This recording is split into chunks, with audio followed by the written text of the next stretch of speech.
Friends, Krishna the master channel में आप सभी का स्वागत है। आप स्पोकन इंग्लिश क्लासेस का आज फर्स्ट डे और spoken English, do you want to speak in English? So like and subscribe Krishna the master channel. और मैं आप सभी को एक बात बताना चाहता हूं कि स्पोकन इंग्लिश सीखने के लिए आप सभी ज़्यादा से ज़्यादा वोकेबलरी लर्न करें और सम प्रैक्टिसेस। तो let's start today first day in spoken English classes. Basically English के हर सेंटेंस का एक बेसिक स्ट्रक्चर होता है, जो सबसे पहले subject plus helping verb plus main verb plus object. ये आप बेसिक हमारा सेंटेंस का स्ट्रक्चर है, जिसे हम कोई सा भी सेंटेंस ले लेते हैं, जैसे वह घर जा रहा है। हिंदी की बात की जाए तो हिंदी में सबसे पहले सब्जेक्ट आता है, फिर ऑब्जेक्ट आता है, वर्ब आती है, फिर हेल्पिंग वर्ब। ठीक है। और इंग्लिश में हमारा उल्टा है, सबसे पहले सब्जेक्ट आएगा, फिर हेल्पिंग वर्ब आएगी, फिर वर्ब आएगी और फिर ऑब्जेक्ट आएगा।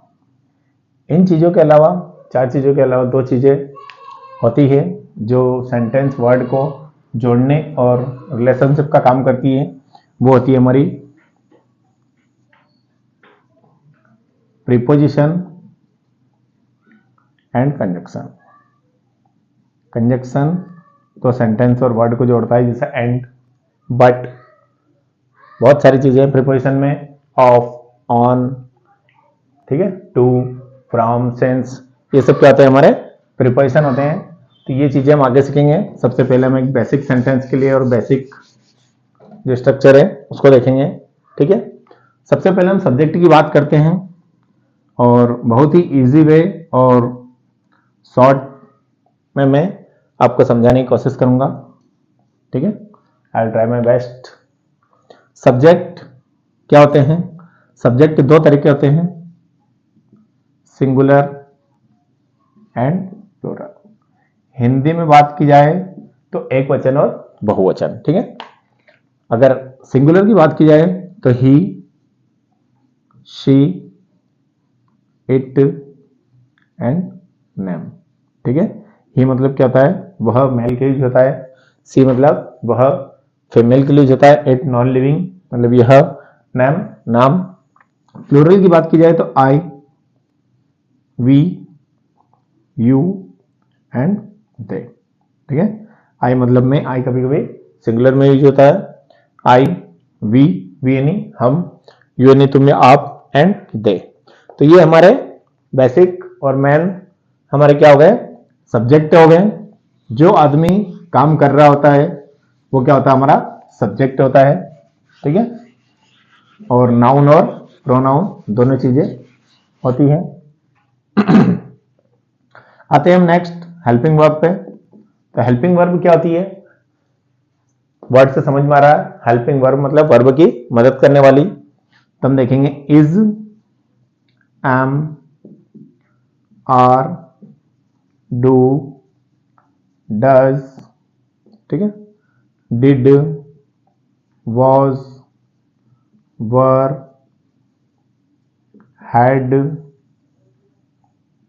हैज, हैव, ठीक है, और विल, शैल,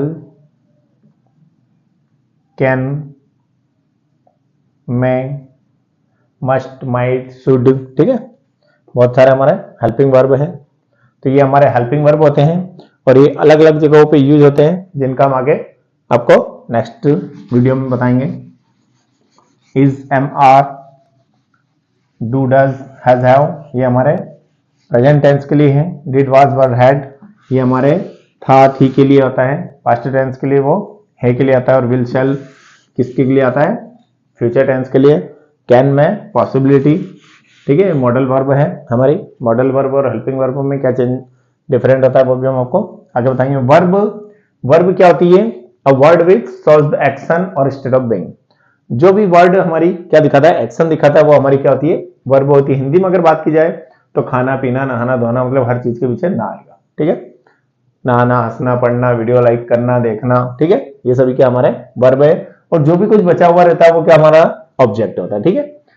तो हम एक सेंटेंस बनाते हैं, वह घर जा रहा है, तो वह इसमें क्या है हमारा सब्जेक्ट है, तो वह के लिए हम क्या लिखते हैं ही के बाद में हमको लिखना हेल्पिंग वर्ब। हेल्पिंग वर्ब क्या है, रहा है।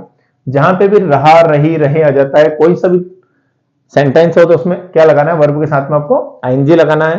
हेल्पिंग वर्ब हमारी है, तो है में क्या लगेगा, ये हमारा प्रेजेंट कंटिन्यूअस टेंस है, इसलिए इसमें क्या लगेगा, इज लगेगा, ठीक है। हेल्पिंग वर्ब हो गया। वर्ब, वर्ब क्या हो गई हमारी जाना, जाने को क्या बोलते हैं, गो।